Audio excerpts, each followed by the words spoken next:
Yo! What's up mga idol?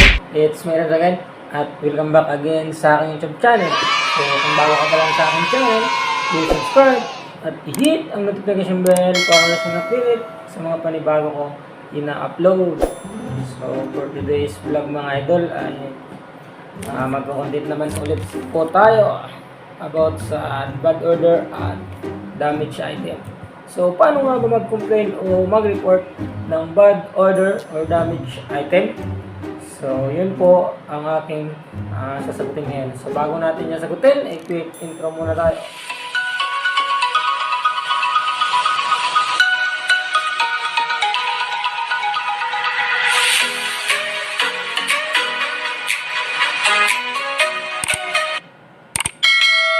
So, ayan mga idol, paano ba mag-complain o mag-report ng bad order or damage item sa warehouse, sa pinanggalingan mga idol ng mga bagong deliver na check ko.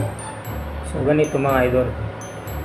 So una, di ba, tapos mo na check mga idol, siyempre malalaman mo din diyan, isa-isa din malalaman mo diyan ang mga may damage. Halimbawa sa appliances.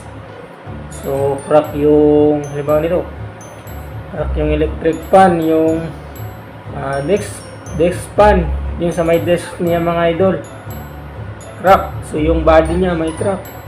So malalaman mo po agad, makikita mo sa item. Then halimbawa naman sa glassware, kasi karamihan mga baso, plato, kasi may mga mababasagin po yan mga idol. Din yung mga marurupok na mga plasticware kagaya ng hanger, so ganun po. So, kagaya ko din marupok. So, yung mga idol, sa report ko mga idol ay tawag nito, ano ba yung biyo sa Tagalog. Basta mga idol, nahihirapan talaga ako mga idol Tagalog ang biyo. Basta lahat ko na, sinasabay ko na lahat mga idol ang pag-report ng damage item. So ganoon din po ang pag-report. Halimbawa yung basag, basag o crack yung desk fan. So ilalagay mo doon Centrex desk fan CX-1901 yung stock number niyan mga idol, 1901B ay basag o crack. Then mga idol, ang gagawin mo, pipicturan mo po yan, then isend mo po isa-isa sa inyong group chat. So sa group chat, nandyan po dyan yung manager nyo, yung namamahala ng company nyo, yung mga branch ng company nyo, then yung warehouse checker nyo. So ganun po mga idol ang nakalagay, ang nandyan po sa GC nyo. Tawag nito, i-complain mo po yun, picturean mo po isa-isa sa pag-report nun. Then syempre ilalagay mo din yung date kung kailan mo re-report. So ganun po, pipicturean po talaga isa-isa. Tsaka yung tawag nito, pag-rating, hindi yung pag-rating mga idol. Yung pag-type sa cellphone ay halimbawa Centrex desk fan CX-1901 ay may basag or crack. So ganun po ang pag-report niya. Then picturean mo po siya isa-isa. So ganun po, ulit-ulit lang mga idol, ganun lang. So ganun lang po mga idol ang pag-report. Hindi naman po siya malisod. Ano ba yung malisod? Mahirap. Hindi naman po siya mahirap mga idol.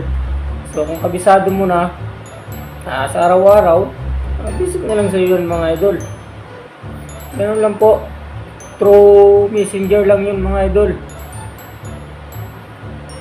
Opo mga idol, through messenger. Minsan nasa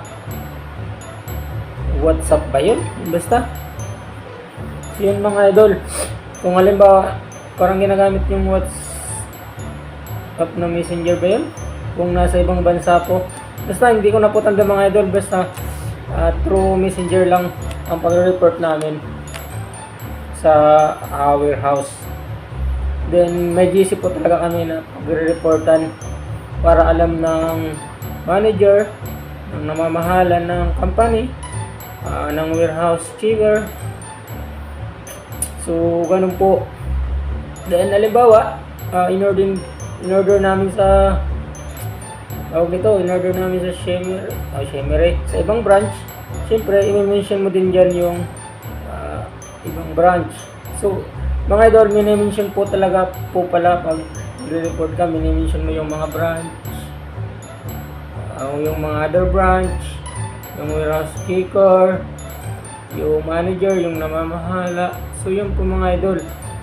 Lahat po nun mini-mention mo sa pag-report through messenger sa group chat mo.